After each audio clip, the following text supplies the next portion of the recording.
माँ, दवा खा ली? हाँ खा ली। अरे तू दही देना।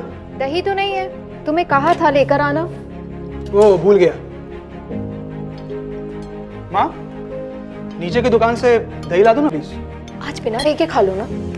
बिना दही के मजा नहीं आता। हाँ तो मोनू ले आएगा।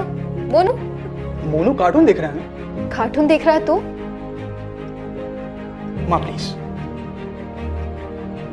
ठीक है लेके आती हूँ।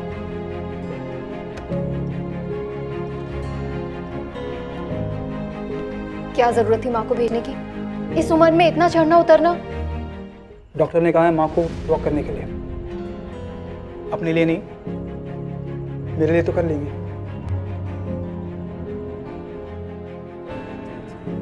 थक गई? सब समझती हूँ मैं तेरी तरकीबें।